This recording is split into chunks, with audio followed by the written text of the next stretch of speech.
Hey guys, so I just want to say something real quick before I actually get into the review.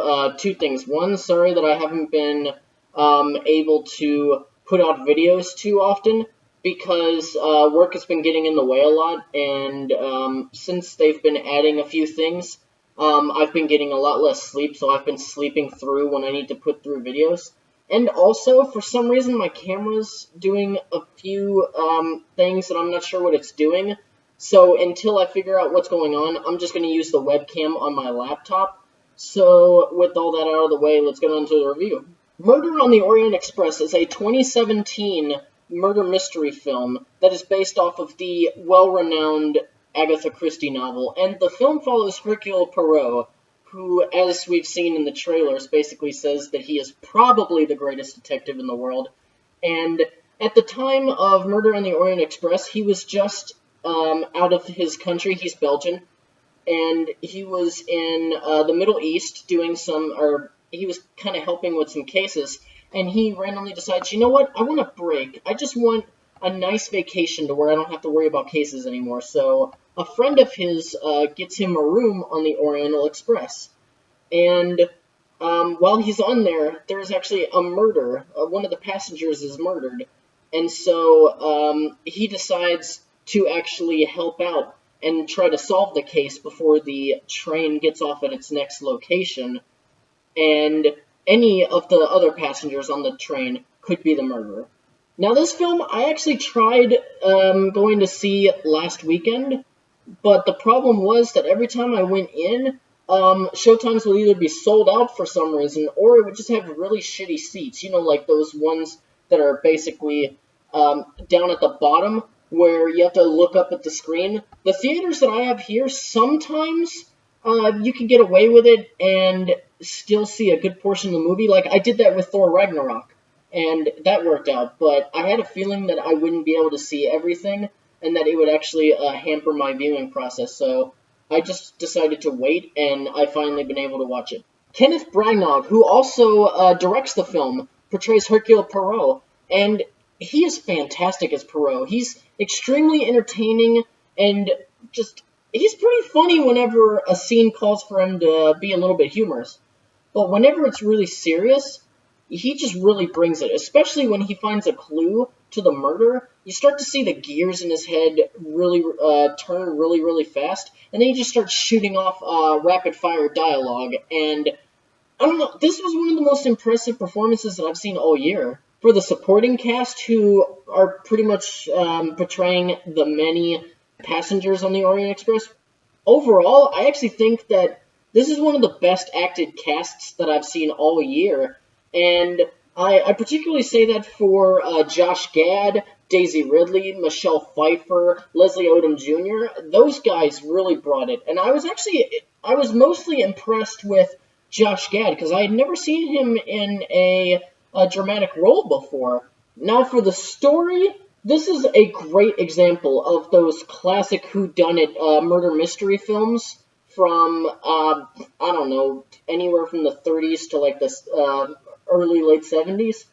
And this gives you a very period piece, classic film feel. If you're a fan of crime novels, and or if you aren't familiar with the novel or any of its adaptations, I think you will enjoy this movie just solely on the premise itself as well as the overall atmosphere.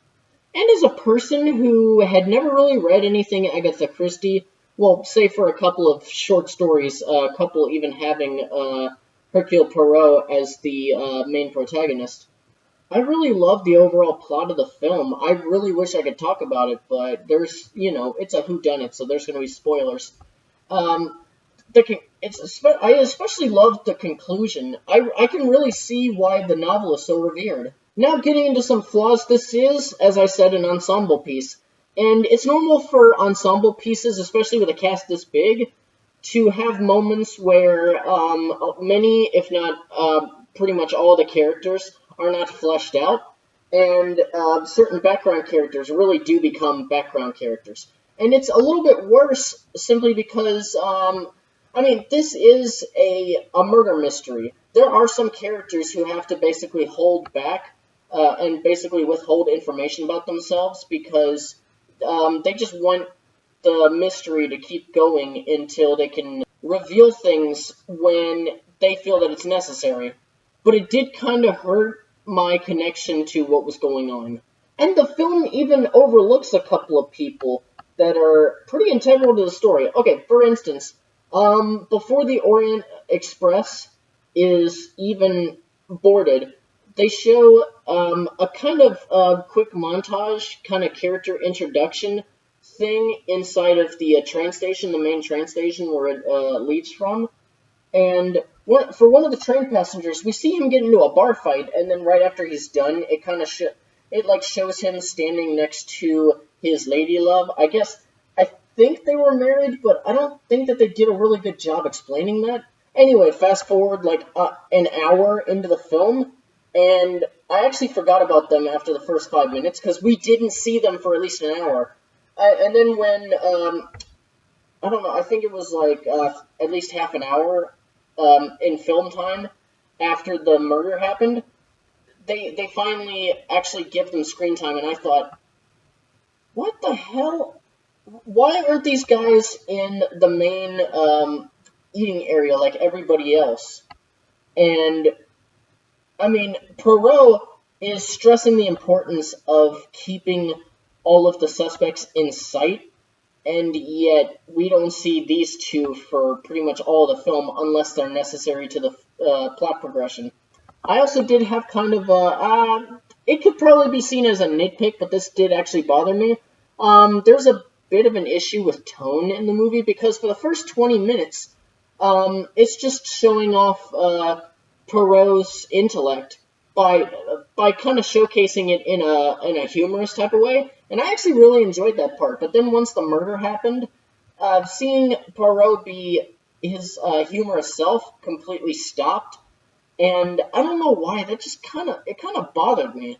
Really, my only issue with Murder on the Orient Express, or the issues that I have, are primarily story-based. Everything else is pretty great, including the production design and the cinematography. This actually has some of the best cinematography I've seen all year, and I partially think that's because it was shot on a 65mm camera, and I absolutely loved that. And with everything that I loved and disliked from the movie, the best way that I can describe this film in just one sentence is by saying, I felt like Alice chasing after the white rabbit with a few bumps along the way, and even a couple of times where I actually lost the rabbit.